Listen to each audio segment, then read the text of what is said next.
Beautiful اسلام کے معزز ناظرین، السلام علیکم ناظرین۔ آج کا ہمارا موضوع ہاتھی والوں کا قصہ ہے۔ قرآن حکیم کی بعض صورتیں اور بعض آیات خاص وجوہات اور خاص حالات میں نازل ہوئی ہے۔ ان وجوہات اور حالات کو بیان کرنا اس صورت یا آیت کا شان نزول کہلاتا ہے۔ سورۃ الفیل میں بتایا گیا ہے کہ اللہ نے کس طرح اپنی قدرت سے ابرہہ اور اس کے لشکر کو ہلاک کر کے خانہ کعبہ اور قریش مکہ کی حفاظت فرمائی ہے۔ اللہ کی عبادت کے لیے جو سب سے پہلا گھر بنایا گیا وہ خانہ کعبہ تھا جو مکہ میں ہے۔ حضرت آدم علیہ السلام کے زمانے سے یہ گھر عبادت اور عزت و احترام کا مرکز رہا۔ خانہ کعبہ اللہ کی بڑی نشانیوں میں سے ایک ہے۔ آپ صلی اللہ علیہ وسلم کی پیدائش والے سال حبشہ کے بادشاہ کی طرف سے یمن کے عیسائیوں گورنر ابرہہ الشرم نے یمن میں ایک نہایت خوبصورت اور بڑا گرجا گھر بنایا۔ اس نے کوشش کی کہ اے لوگ خانہ کعبہ کے بجائے اس کے گرجا گھر میں عبادت کے لیے آیا کریں۔ یہ بات اہل مکہ اور دیگر عرب قبائل کو بہت ناپسند تھی، لہٰذا ان ہی لوگوں میں سے ایک نے ابرہہ کے گرجا گھر میں گندگی پھیلا دی۔ ابرہہ کو بہت غصہ آیا۔ اس نے سوچا کہ جب تک خانہ کعبہ موجود ہے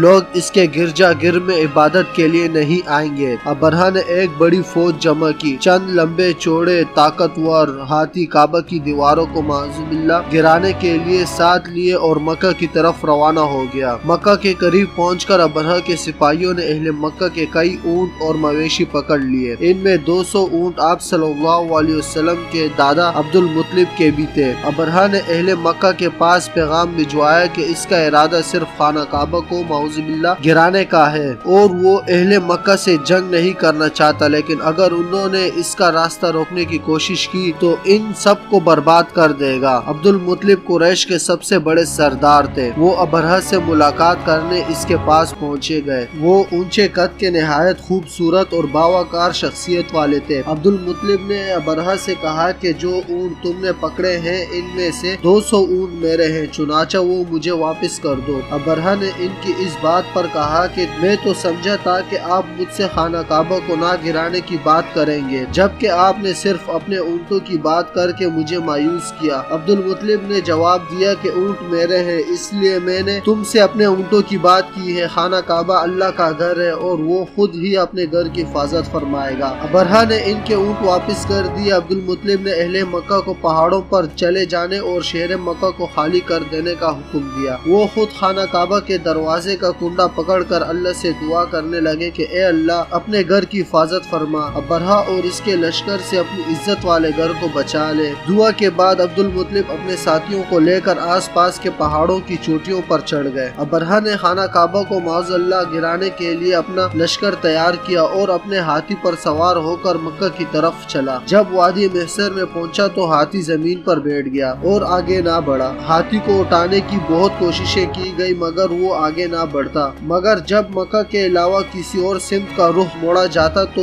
تیزی سے بھاگنا شروع کر دیتا۔ دیکھتے ہی دیکھتے سمندر کی جانب سے پرندوں کا جھنڈ برآمد ہوا اور سارے لشکر پر چھا گیا۔ یہ چھوٹے چھوٹے پرندے تھے جنہوں نے اپنے چونچوں اور پنجوں میں کنکریاں اٹھا رکھی تھی۔ ان پرندوں نے یہ کنکریاں ابرہہ کے لشکر پر پھینکنا شروع کر دے۔ جس کسی کو بھی کنکری لگتی وہ پگھل جاتا، اس کا گوشت جڑ جاتا اور بالآخر مر جاتا۔ پورے لشکر میں بھگدڑ مچ گئی اور تمام لوگ ہلاک ہو گئے۔ خود ابرہہ کا بھی یہی انجام ہوا۔ ان لوگوں کے جسم کے اجزاء اس طرح بکھر گئے جیسے کایا ہوا بوسہ ہو۔ اہل مکہ نے سارا منظر اپنی آنکھوں سے دیکھا۔ اللہ نے اس وقت بھی اپنے گھر کی حفاظت فرمائی اور آج بھی وہی اپنے گھر کی حفاظت فرمائے گا۔ خانہ کعبہ ہمیشہ سے عبادت کا مرکز رہا۔ ہمیں خانہ کعبہ کی عزت و احترام کرنا چاہیے کیونکہ یہ اللہ کی نشانیوں میں سے ہے۔ سب سے زیادہ قوت و طاقت اللہ کی ہے اور اللہ سب سے بڑا محافظ ہے۔ ہمیں سب سے بڑھ کر اللہ پر بھروسہ رکھنا چاہیے۔ ہمیں دشمن کی قوت و طاقت سے مرعوب نہیں ہونا چاہیے۔ اللہ اپنے گھر اور دین کی خود حفاظت کرنے والا ہے۔ اللہ اپنے دین کے دشمنوں کو کامیاب ہونے نہیں دیتا۔ اللہ کے دین کے خلاف سازشیں کرنے والوں کو اللہ کے عذاب سے ڈرنا چاہیے۔ برے لوگ اللہ کے عذاب سے نہیں بچ سکتے۔ نافرمانوں کے برے انجام سے ہمیں عبرت حاصل کرنی چاہیے۔ اللہ تعالی ہم سب کو نیک اعمال کرنے کی توفیق عطا فرمائے۔